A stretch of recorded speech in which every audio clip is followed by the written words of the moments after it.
ಇವತ್ತು ತಮ್ಮೆಲ್ಲರಿಗೂ ಗೊತ್ತಿದ್ದಾಗೆ ಕರ್ನಾಟಕದಲ್ಲಿ ಸುಮಾರು 35-40 ವರ್ಷಗಳಿಂದ ಮೀಸಲಾತಿಯಲ್ಲಿ ಒಳ ಮೀಸಲಾತಿ ಕೊಡಬೇಕಂತ ಹೇಳಿ ಹೋರಾಟ ನಡ್ಕೊಂಡ್ ಬಂದಿದೆ. ಇದು ಆಂಧ್ರ ಎರಡು ಒಂದೇ ಇದ್ದಾಗ ಅಲ್ಲಿ ಬಹಳಷ್ಟು ದೊಡ್ಡ ಹೋರಾಟ ನಡೀತು. ಅದಕ್ಕಿಂತ ಮುಂದೆ ಪಂಜಾಬ್ ಹರಿಯಾಣದಲ್ಲೂ ಕೂಡ ಆಯಿತು. ಅದು ಕಾಂಚಿರಾಮ್ ಸಾಹೇಬ್ರ ಸರಿಪಡಿಸಿದ್ರು. ಅದೇ ತರ ಇವತ್ತು ಕರ್ನಾಟಕದಲ್ಲಿ ಪ್ರೊಫೆಸರ್ ಬಿ ಕೃಷ್ಣಪ್ಪ ಅವರು ಬದುಕಿದ್ದಾಗ ಅವರು DSS BSP ಒಂದಾಗಿದ್ದಾಗ ಆ ಟೈಮಲ್ಲಿ ಐಶ್ವರ್ಯನ ತಗೊಂಡ್ರು. ಅದು ಹಂತವಾಗಿ ಹೋರಾಟ ಮಾಡಿಕೊಂಡು ನಮ್ಮ ಎಲ್ಲಾ ಲೀಡರ್ಗಳು ಕೂಡ ಬಂದಿದ್ದಾರೆ. ಅದು ದಲಿತ ಸಂಘರ್ಷ ಸಮಿತಿ ಇರ್ಬೋದು, ಅವಾಗ MRHS ಇರ್ಬೋದು, ಮಾದಿಗ ದಂಡೋರ ಇರ್ಬೋದು, ಬಹುಜನ ಸಮಾಜ್ ಪಾರ್ಟಿ ಇರ್ಬೋದು, ಹಿಂಗೆ ಹಂತವಾಗಿ ಎಲ್ಲ ಸಂಘ ಸಂಸ್ಥೆಗಳು ಹೋರಾಟ ಮಾಡಕ್ಕೆ ಬಂದಿದ್ದಾರೆ. ಈ ಹೋರಾಟದಲ್ಲಿ ಸುಮಾರು 16 ಜನ ಸತ್ತಿದ್ದಾರೆ. ಹುಬ್ಳಿ ಧಾರವಾಡದ ಕಾರ್ಯಕ್ರಮದಲ್ಲಿ ಒಂದು 7 ಜನ ಸತ್ತಾರೆ. ಇವತ್ತರವರೆಗೆ ಸರ್ಕಾರ ಪರಿಹಾರ ಕೊಟ್ಟಿಲ್ಲ ಅಂತ ಮಾಹಿತಿ ಇದೆ. ಬಹಳಷ್ಟು ಜನ ಅವ್ರ ಬದುಕುಗಳನ್ನ ಕಳ್ಕೊಂಡಿದ್ದಾರೆ, ಆರೋಗ್ಯ ಕಳ್ಕೊಂಡಿದ್ದಾರೆ. ಏನು ಕೂಡ ಬಯಸ್ತೀರ ಈ ಜನಕ್ಕೋಸ್ಕರ ಕೆಲಸ ಮಾಡಿದ್ದಾರೆ. ಹಂಗೆ ಮುಂದುವರೆದ ಭಾಗವಾಗಿ ಈಗ ನಾವು ಸುಮಾರು 1 ವರ್ಷದಿಂದ ಏನಿವತ್ತು ಅಂಬಣ್ಣವ್ರು ಇರ್ಬೋದು, ಬಸವರಾಜ್ ಇರ್ಬೋದು, ಪಿ ಮೂರ್ತಿಜಿ ಇರ್ಬೋದು, RM ಅವರು, ಗೋಪಿನಾಥ್ ಅವರು, ಅದೇ ತರ ಎನ್ ಮೂರ್ತಿ ಅವರು, ಶಂಕರಪ್ಪನವರು, ನಮ್ಮ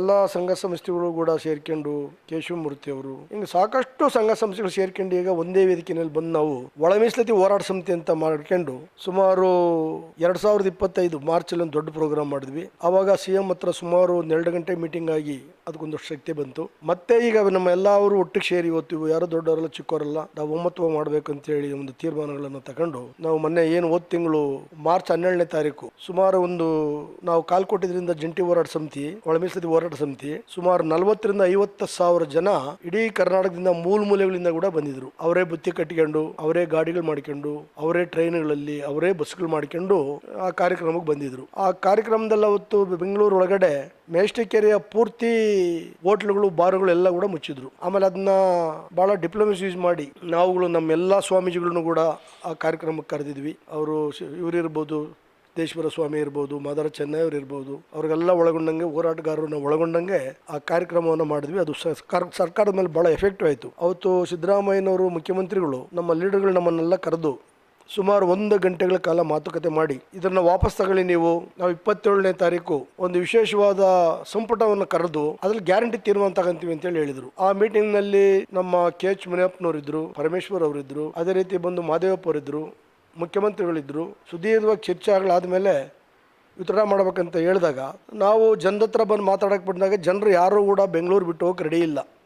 1 ತಿಂಗಳು ಬೇಕಾದ್ರೆ ನಾವು ಇಲ್ಲೇ ಇರ್ತೀವಿ ಅಂತೇಳಿ ಹಠ ಮಾಡ್ತಾ ಕೂತಿದ್ರು. ಯಾಕಂದ್ರೆ ಅವರಿಗೆ ಭರವಸೆಗಳೆಲ್ಲ ಹೊರಟೋಗಿತ್ತು. ಹಿಂದೆಗಡೆ ದಳದವರು ಮ್ಯಾನಿಫೆಸ್ಟೋ ಎಲ್ಲ ಓಟ್ ತಗೊಂಡು ಅಧಿಕಾರ ಮಾಡಿದಾಗ ಕುಮಾರಸ್ವಾಮಿ 2 ಸಾರಿ CM ಆದಾಗ ಕೂಡ ಅದನ್ನು ಬಗೆಹರಿಸಲಿಲ್ಲ. BJPನವರು ಮ್ಯಾನಿಫೆಸ್ಟೋ ಎಲ್ಲ ಹಾಕಿ ಓಟ್ ತಗೊಂಡಾಗ ಅವರು ಕೂಡ ಬಗೆಹರಿಸಲಿಲ್ಲ. ಅದೇ ತರ 2013ರಲ್ಲಿ ಬಂದಂತ ಸಿದ್ದರಾಮಯ್ಯ ಸರ್ಕಾರ ನಾವು ಗ್ಯಾರಂಟಿ ಮಾಡೇ ಮಾಡ್ತೀವಿ ಅಂತ ಹೇಳಿ ಅವರು ಕೂಡ ಮಾಡಲಿಲ್ಲ.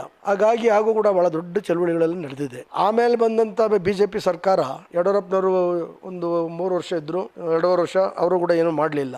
ಬಸವರಾಜ ಬೊಮ್ಮಾಯಿ ಸರ್ಕಾರ ಇದ್ದಾಗ ಒಂದು ಮಾಧುಸ್ವಾಮಿ ಸಮಿತಿಯನ್ನು ಮಾಡಿ ಅದೇ ಸಮಯದಲ್ಲಿ ನಾವು ಪರಿಶಿಷ್ಟ ಜಾತಿ ಮತ್ತು ವರ್ಗದವರಿಗೆ ಹೆಚ್ಚಿನ ಮೀಸಲಾತಿ ಕೊಡ್ಬೇಕಂತೇಳಿ ನಮ್ಮ ಎಲ್ಲಾ ಸ್ವಾಮೀಜಿಗಳನ್ನ ಒಳಗೊಂಡಂಗೆ ಮಾದಾರ ಚೆನ್ನೈ ಅವರು, ನಮ್ಮ ಪ್ರಸನ್ನಾನಂದ ಸ್ವಾಮೀಜಿ ST ಸಮಾಜದವರು, ಬೋವಿ ಲಂಬಾಣಿ ಸ್ವಾಮಿಗಳೆಲ್ಲ ಒಟ್ಟಾಗಿ ನಾವು 1 ವರ್ಷಗಳ ಕಾಲ ಧರಣಿ ಮಾಡಿದಾಗ 3-7% STಗೆ, 15-17% SCಗೆ ಅಂತ ಮಾಡಿದ್ರು. ಆದ್ರೆ ಅದು 9 ಶೆಡ್ಯೂಲ್ಗೆ ಹೋಗ್ಲಿಲ್ಲ ಸೆಂಟ್ರಲ್ಗೆ. ಹಂಗಾಗಿ ಅದು ಪೆಂಡಿಂಗ್ ಆಗ್ಬಿಡ್ತು. ಮತ್ತೆ ಇದು ಕೂಡ ಮತ್ತೆ ಪೆಂಡಿಂಗ್ ಆಗ್ಬಿಡ್ತು.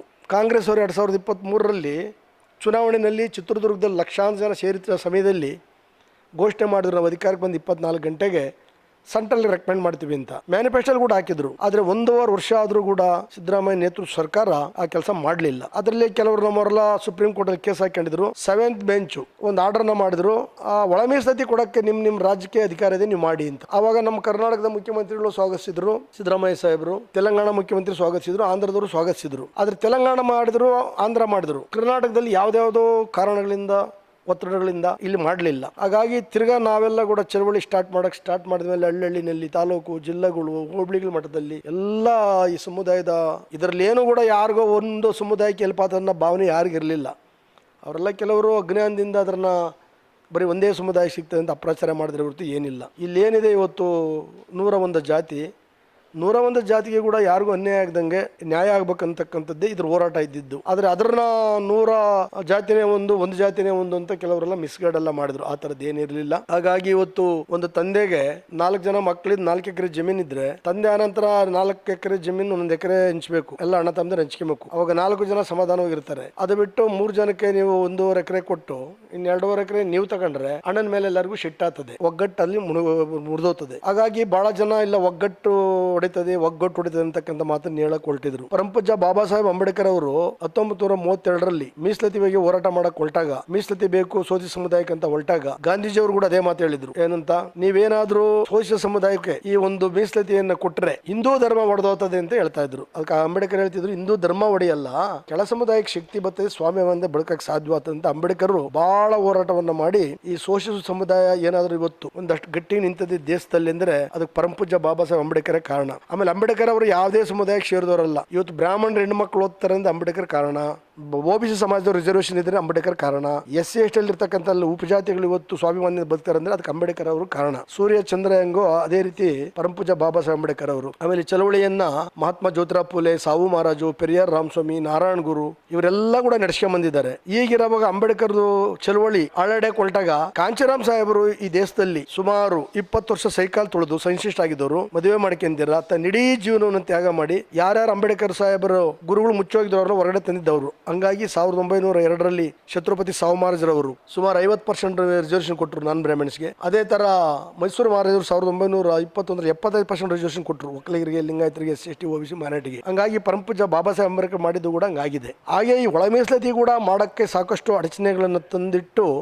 ಭಾಳ ಕನ್ಫ್ಯೂಷನ್ನ ಕೆಲವರು ಮಾಡಕ್ಕೆ ಹೊರಟರು. ಹಾಗಾದರೂ ಕೂಡ ಒಂದು ಚಳವಳಿಗೆ ಮಣದಂತರು. ಇವತ್ತು BJPಯಲ್ಲಿ ಇದ್ದಾಗ BJP ಒಳಗಡೆ ಇದ್ದಂಥ ಈ ಸಮುದಾಯ, ನಮ್ಮ ಸಮುದಾಯದವರು ಒಂದಷ್ಟು ಸಾಕಷ್ಟು ವರ್ಕೌಟ್ ಮಾಡಿದರು, ಅದು 9 ಶೆಡ್ಯೂಲ್ಗೆ ಹೋಗಲಿಲ್ಲ. ಈಗ ಕಾಂಗ್ರೆಸ್ ಆಗಿರ್ತಕ್ಕಂಥ ನಮ್ಮ ಮಂತ್ರಿಗಳು ಎಲ್ಲರೂ ಕೂಡ ಸೇರಿ SC/STಗಳು, OBCಗಳು, ಜನರಲ್ ಕ್ಯಾಸ್ಟ್ ಮಿನಿಸ್ಟ್ರುಗಳು ಕೂಡ ಸೇರಿ ಸಿದ್ದರಾಮಯ್ಯ ನೇತೃತ್ವದಲ್ಲಿ ಈ ಚಳವಳಿಗೆ ಮಣಿದು ಈಗ ಒಂದು ಸೂತ್ರವನ್ನು ಕಂಡುಹಿಡಿದಿದ್ದಾರೆ. ಅಂದರೆ 17ಕ್ಕೆ ಹಿಂದೆ ಮಾಡಿದ್ರು, 17 ಇವಾಗೆಲ್ಲ 50 ಮೇಲೆ ಹೋಗಬಾರ್ದು ಅಂತ ಕೋರ್ಟ್ ಹೇಳ್ತಾ ಇದೆ. ಅದಕ್ಕೆ 15ರಲ್ಲಿ ಮಾಡಿದ್ದಾರೆ. 5 ಕಾಲು ಮಾದಿಗೆ ಮತ್ತು ಉಪಜಾತಿಗಳು, 5 ಕಾಲು ವಲಯ ಮತ್ತು ಉಪಜಾತಿಗಳು, 4 ಲಂಬಾಣಿ, ಬೋವಿ, ಕೊರ್ಮ, ಕೊರ್ಚ. ಹೀಗಾಗಿ 4 ಸಮುದಾಯಕ್ಕೆ ಸರಿಸಮನ ಹೋಗ್ಬೇಕನ್ನೋದೇ ನಮ್ಮೆಲ್ಲರೂ ಕೂಡ ಆಸೆ.